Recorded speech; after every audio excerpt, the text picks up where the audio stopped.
Les cyberactivistes du RHDP, mieux payés que les enseignants. Insultés mieux ou bien. Alors que les enseignants, piliers de notre société, sont en grève pour exiger des conditions de vie décentes, le RHDP persiste à politiser leur combat. Selon eux, ces hommes et ces femmes qui éduquent et forment nos enfants vivraient dans un confort enviable et leurs revendications ne seraient qu'un prétexte pour servir des agendas politiques. Une tentative évidente de détourner l'attention du véritable problème, l'injustice sociale.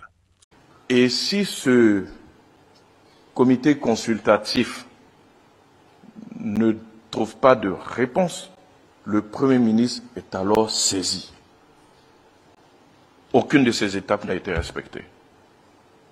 Voilà pourquoi nous estimons que cette grève est illégale. Ensuite, après ce que je viens de dire,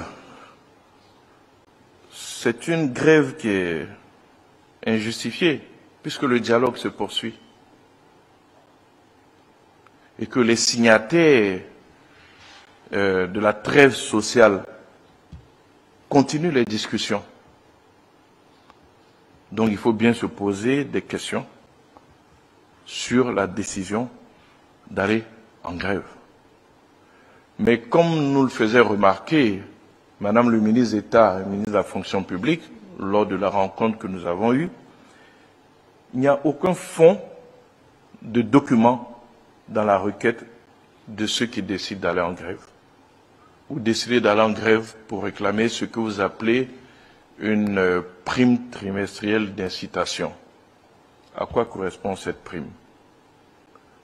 Combien ça va engager de la part de l'État? Quand on est une organisation syndicale structurée, sérieuse, c'est un travail que l'on fait au préalable et l'on vient avec un fonds documentaire. Alors, on annonce, on veut une prime et on ne sait même pas qui a bénéficié de la prime. Est-ce que c'est la même prime pour tout le monde? Est-ce qu'il y a des niveaux? Mais il y a un travail préalable à faire. Cette grève, elle est non seulement illégale, elle est injustifiée. Maintenant, chacun de ceux qui ont participé à cette grève, je veux parler notamment de ceux des établissements donc du secondaire, connaissent la loi, savent ce à quoi ils s'exposent. Ce n'est pas nouveau. C'est des jours de travail non assumés qui ne peuvent pas être payés. Ils le savent très bien. Eh bien, de ce point de vue, les textes seront appliqués. Je pense aussi que quand on est une organisation syndicale et que l'on décide d'aller en grève, c'est qu'on a anticipé sur toutes ces questions-là. Pourtant, des révélations récentes mettent en lumière les priorités financières de ce régime.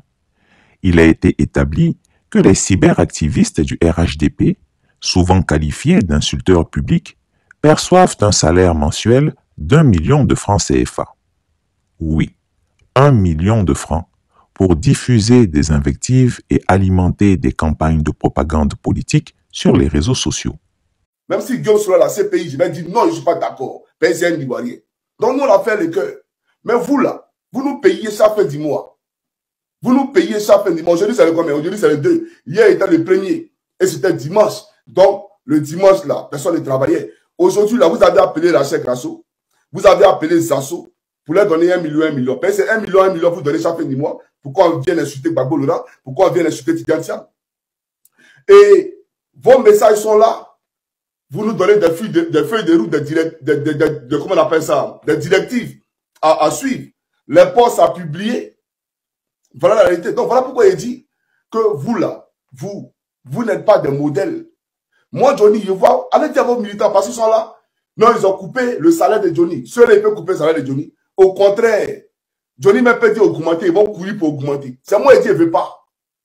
Il dit, il ne veut pas. Moi, je ne suis pas un hypocrite, je suis pas un lâche. Il a fait quoi ça là? Il a fait quoi ça là? Je vous dis aujourd'hui, Zasso lui-même là, c'est lui-même on causait ici. Il y a 4 jours qu'il arrive à Gagnois, où il m'a dit, les 1 million là, qu'on lui donne, ça ne lui suffit pas, que c'est petit, que lui-même a même dit au cas du LDL, il va faire quoi 1 million. C'est là que j'ai compris que, Donc, je n'étais pas le seul à qui on remettait 1 million. On remettait aussi 1 million à Zasso. Donc, si on remet 1 million à Zasso, c'est qu'on remet 1 million à Rachel. Donc, je le sais. Je le sais. Et je vais vous expliquer comment ils ont commencé cette histoire de 1 million. Et moi, Johnny, jamais de la vie. Parce que j'ai une dame que je connais, que j'ai connue à l'époque, qui fait des affaires. Madame Elouma, elle fait des affaires. Et donc, cette dame-là, je lui ai demandé, quand on te remet l'argent là, prends, va donner au village. Prends, donne à temps. Moi, on m'a jamais, c'est-à-dire qu'elle n'a jamais fait un mandat pour m'envoyer ici pour dire, Johnny, tiens, tu vas manger. Ça ne m'intéresse pas. Eux le savent. Voilà. Je prends, faut envoyer à temps. Prends, faut envoyer à temps. Et cette dame-là, c'est elle qui dispatche. Elle dispatche. Ben, c'est là de la Côte d'Ivoire. Donc, il faut distribuer aux Ivoiriens. D'opinion publique, d'accord, que nous étions rémunérés à hauteur de 1 million de francs CFA par mois, bien entendu, pour faire la communication pour le compte du parti au pouvoir.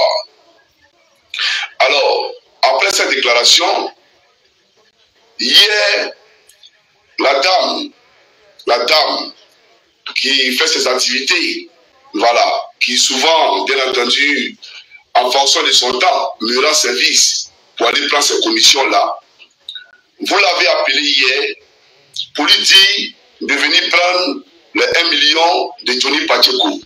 Pendant ce temps, les enseignants, dont le rôle est infiniment plus noble et crucial, peinent à obtenir une revalorisation salariale juste. Pour illustrer cette disparité, considérons les chiffres suivants.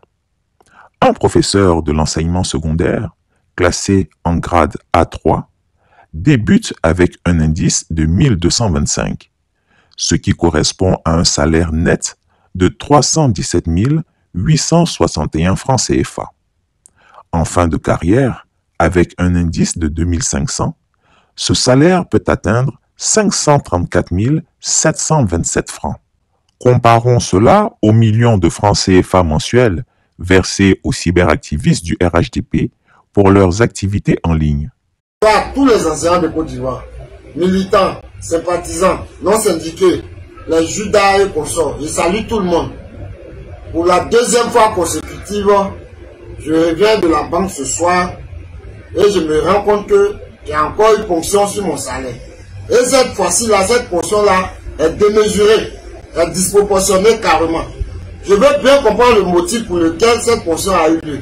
Parce que le SACH n'a pas eu d'arrêt de travail ce mois de novembre. Mais quand on fait ça, moi je demande à quoi ça répond. Ou bien, en faisant ça, c'est pour soulever les enseignants de Côte d'Ivoire contre les leaders syndicaux, ou bien c'est pour amener les leaders syndicaux à ne plus lutter pour la prime, mais pour lutter pour le reversement des suspensions et des pensions. En tout cas, si tel est le rêve des uns et des autres, en tout cas, ça c'est un grand coup d'épée dans l'eau. C'est un grand coup d'épée dans l'eau parce que rien ni personne ne saurait distraire les enseignants de Côte d'Ivoire dans cette conquête des points trimestriels consistantes et conséquentes. Parce qu'on ne peut pas concevoir que voilà une corporation qui va passer toute sa vie dans la pauvreté, la misère. Non, pour mourir malheureux, ou même avoir ce petit digne, c'est tout un problème. Ça ne peut pas se passer comme ça. Tout ce que nous demandons est légitime et noble. Ce n'est pas cher payé. 440 milliards de francs CFA par an, ce n'est pas cher payé par rapport à ce que des gens détournent dans ce pays-là. Et ça ne va pas quelque part, comme le diraient les hommes de la rue. C'est un peu ça. Il faut que les gens comprennent une chose. Il ne faut pas déplacer le problème qui est là. Il faut chercher à le résoudre résolument et efficacement. Ouais, chercher à le déplacer sans cesse. En utilisant la roublardise et le dilatoire, ça finit toujours par rattraper. Ça finit toujours par rattraper. Pour 3 jours de grève, l'argent qui a été retenu en octobre, c'est disproportionné. Et voilà que même il n'y a pas eu de grève, encore il y a fonction. En tout cas, moi, me concernant, je vais manger du 1er au 30. C'est ça aussi le leader. Ma famille va manger du 1er au 30. Maintenant, ce sont nos propres collègues qui ont permis aux gens de faire ça, en se comportant comme des lâches. C'est ce qui est là. C'est ce qui donne la force aux gens de faire ces choses-là. On lance un mot d'ordre de grève. Vous ne le suivez pas. Vous pensez que c'est vous ceux qui aimez vos matricules, c'est vous ceux qui aimez vos enfants, vos familles, vos femmes. Et nous autres, nous sommes des inconscients. Non. C'est une lutte pour une cause noble. Quand le mot d'ordre est lancé, il faut le suivre. Quand vous ne faites pas ça, quand on vous tape aussi, là, ça vous fait mal. Mais voilà où on s'en va. J'ai envie de dire et de deux. Mais ce n'est pas bien grave. Nous allons surmonter ça. Ce samedi 30 novembre là, vous savez qu'il y a l'AG. Il faut que vous soyez là. Ce sera à vous de décider de la ligne de conduite. Ce n'est pas au leader de décider. C'est à vous de décider. Les leaders ne font que faire appliquer ce que vous décidez. Le lieu et l'heure de l'AG ne sont pas encore connus. Faites un effort. Soyons forts. Ces nouvelles ponctions de novembre là ne vont pas nous tuer. Bien au contraire, ça ne fera que nous rendre beaucoup plus forts. Il faut pouvoir surmonter ces ponctions. Il faut pouvoir surmonter les effets collatéraux de ces ponctions. Et venir courageusement prendre ce samedi 30 novembre son destin en main. Il ne faut pas se mettre en marge de l'histoire. Il ne faut pas se mettre en marge de l'écriture d'une nouvelle page du syndicalisme dans le secteur éducation-formation. C'est de ça qu'il s'agit. Je ne suis pas du tout content. Rien ni personne ne justifie cette nouvelle fonction-là. Rien ni personne. On dira que peut-être on a signé une trêve sociale et on se met en grève. Cette trêve sociale-là, ceux qui l'ont signé, moi je n'ai pas ma signature dedans. Ils l'ont signé au nom de tous. Mais est-ce qu'ils ont pris la peine de bien expliquer les choses? Non. Et voilà où on s'en va. Et maintenant, ces derniers sont là, ils ne parlent pas.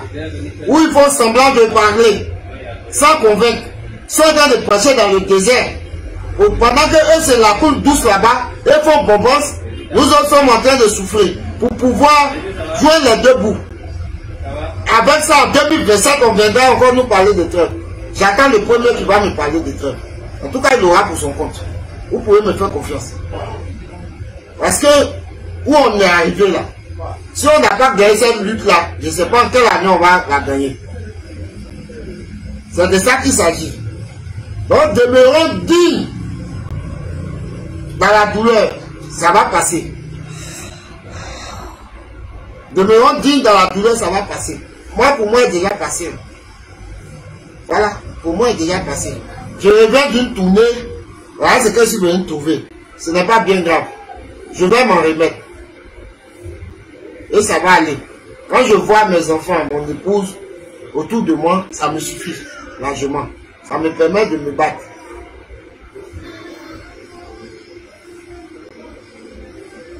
On dit que la grève est illégale.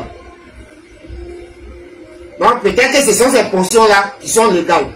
Moi, je n'en sais rien. Nos salaires sont devenus des jouets, des objets, avec lesquels on se permet de jouer. Au gré du vent. Quand on va parler, c'est pour avoir 1001 problèmes. On ne peut plus parler. En tout cas, moi je laisse pour moi à Dieu. Mais je ne vais pas lâcher ce combat pour les bruits financiers là. Conséquente et consistante. Moi je ne vais pas abandonner. Je suis prêt avec mes hommes à aller jusqu'au bout. Tant pis pour ceux qui vont raser les murs pour faire je ne sais quoi. Je ne vais pas trop parler au risque de me méprendre et de me créer d'autres problèmes. Je m'arrête là. Vous qui n'êtes pas encore allé à la solde, donc soyez forts. Quand vous allez partir, si vous êtes pensionné, en tout cas, que chacun s'organise pour finir son mois. Face à cette situation révoltante, les enseignants devraient envisager sérieusement deux options. La première serait de revendiquer un salaire équivalent à celui des cyberactivistes RHDP, soit 1 million de francs CFA par mois. Car visiblement, dans la République de Ouattara, diffuser des insultes et du venin sur les réseaux sociaux est considéré comme un métier d'élite. Pourquoi donc s'échiner à enseigner les mathématiques ou la littérature quand une simple connexion Internet et quelques tweets suffisent pour devenir millionnaires. La deuxième option, plus radicale, serait de se convertir en cyberactivistes RHDP eux-mêmes. Imaginez, des enseignants troquant leurs stylos et leurs tableaux pour des claviers, abandonnant la pédagogie pour les invectives.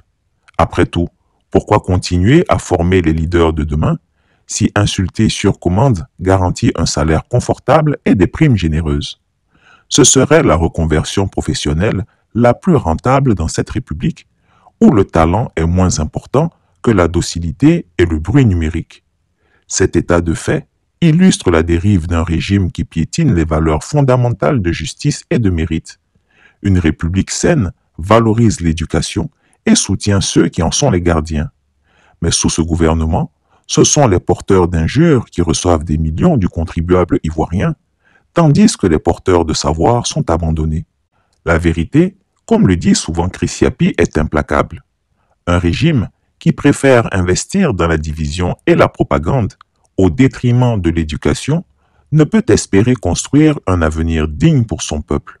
Étant au RHDP, jusqu'avant la CAN, c'est là que j'ai pu m'en sortir de là, à cause des vidéos de ceux de Paris, Gbagbo Kone et la Lyon, parce que c'est les trois que je suis beaucoup. Et notre rôle au sein du groupe était, bon, disons notre mode de fonctionnement, c'était, on a une liste qu'on doit signaler. Une liste de vidéos. Donc, quand la lettre est lancée, tout le monde doit se grouper sur la page et signaler. Je ne vais pas durer, je vais parler vite parce que déjà, il y a d'autres personnes qui sont sur la page. Ils ne veulent pas qu'on me cible, ils ne veulent pas qu'on me reconnaisse. Donc, je vais parler vite et puis quitter. Nous avons une liste sur Facebook, TikTok, que nous devons signaler. Donc, quand on lance, le message arrive automatiquement à tout le monde. Et du coup, tout le monde vient signaler. Et on doit faire tomber la page. Et on a une semaine pour faire tomber la page. Nous avons des portables. Il y a des gens qui ont au moins 10 pages Facebook, 10 pages TikTok. Donc quand c'est lancé, c'est comme c'est une application en fait qui est lancée, qui a été créée et tout le monde est là-bas. Donc quand le message vient, tu ne peux pas répondre, mais tu peux, voilà, tu reçois mais tu peux pas répondre. Donc du coup, on a le BS qui est le boss. Et puis on a le GBS qui est le grand boss. Donc, celui qui est le BS, lui, on les connaît. Moi, j'étais un BS. Mais, il y a le GBS qui sont les grands boss. Eux, ils sont chargés de communiquer et aussi rendre compte à leurs supérieurs. Donc, du coup, nous signalons les directs. Donc, ce soir, je voulais vraiment demander pardon à ceux de Paris, la Lyon, et Gbagbo Kone, à beaucoup d'autres personnes, mais particulièrement la Lyon et Soulé, parce que nous avons signalé, j'ai trop signalé vos directs. On a fait tomber trop de comptes. Mais aujourd'hui, nous, au sein même du parti, beaucoup le regrettent aujourd'hui. Beaucoup regrettent. Mais on était obligé de le faire pour avoir des miettes. Est-ce que vous voyez? On était obligé de le faire pour avoir des miettes. On pensait peut-être avoir bien fait. Mais au sein même de RHDP, beaucoup ne peuvent pas parler. Sinon, beaucoup aujourd'hui regrettent, comme je vous le dis. Ça, je vous le confirme. Le travail que vous faites là, ça paye. La preuve en est que moi, je suis quitté là-bas. Donc, vraiment, soyez vraiment prudents. Et j'ai suivi toute la semaine les directs de Soulé. Ce qui s'est passé hier, avant-hier, pour ne pas revenir sur ce qui s'est passé avant-hier, là, comme la Lyon l'a dit. Nous avons la liste de tous ceux qui mangent avec le parti. Nous avons la liste de tous ceux qui mangent avec le parti. Même les artistes, nous avons la liste des artistes. Avec qui, ceux qui sont pour, ceux qui sont pas, ceux qu'on doit condamner, ceux qu'on doit bombarder, ceux qu'on doit lever, ceux qu'on doit pas lever, ceux qu'on doit liker, ceux qu'on doit pas liker. Il y a beaucoup de conditions là-bas. Beaucoup de conditions. Quand le message arrive, tu es comme un robot, tu dois seulement travailler. Ce que l'unique a de faire en bas là, c'est ce que les gens n'aiment pas en fait. Ce que l'unique a de faire, mais les trucs là, les gens voient ça en foutage, genre comique, non. C'est ce que les gens n'aiment pas en fait. Et quand c'est comme ça là, on te signale fort même. On te signale fort. Donc, vraiment, je voulais demander pardon à tout le monde. Je vais aller chercher sur la page de Soulé, avoir son numéro, WhatsApp, échanger avec lui sur beaucoup de choses. Parce que ici, je ne peux pas trop parler. Il y a beaucoup de choses qu'on ne peut pas dire ici. Il y a beaucoup de choses qu'on ne peut pas dire ici. Mais le baba va tomber. Parce que la peur a changé de camp. Beaucoup ont changé. Le jour, je me rappelle, c'est l'année passée, que l'année quand le président Soro a fait son discours, qu'il était à Paris, je me rappelle pas trop de la date. Ce jour-là, si vous avez remarqué cette période, beaucoup de pages ont tombé. Si vous avez même sur le mail, il y a eu des problèmes à cette période-là.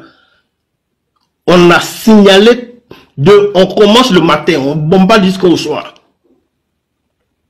Et ça, c'est pas seulement les cyberactivistes, même les artistes sont dedans. Les artistes sont dedans. Mais aujourd'hui, même quand on est entre nous et que nous parlons, on discute de ça, on sait que c'est comme ce qu'on est en train de faire n'est pas bon, mais tu gagnes des miettes là-bas. Donc, c'est ça. Et tu vois.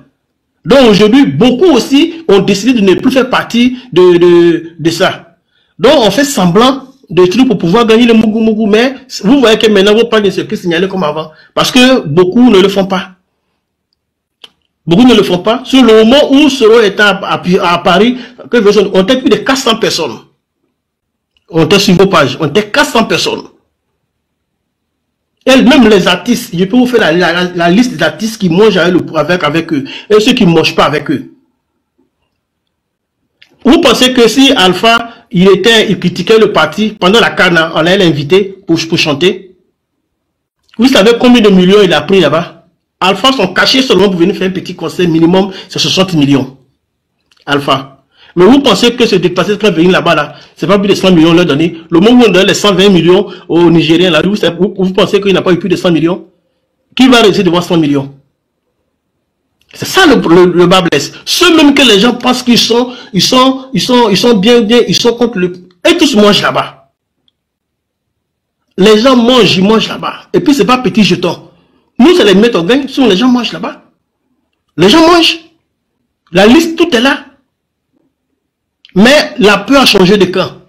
Même ceux même qui étaient les GBS, eux-mêmes qui sont les grands boss là, eux-mêmes là, ils savent que la peur a changé de camp. Ils savent que le danger est là. Mais aujourd'hui là, chacun se cherche. Chris Yapi ne ment pas. Retrouvez Chris Yapi sur ses 2 chaînes YouTube, sa chaîne Rumble, ses comptes TikTok, X, Instagram, VK et Threads.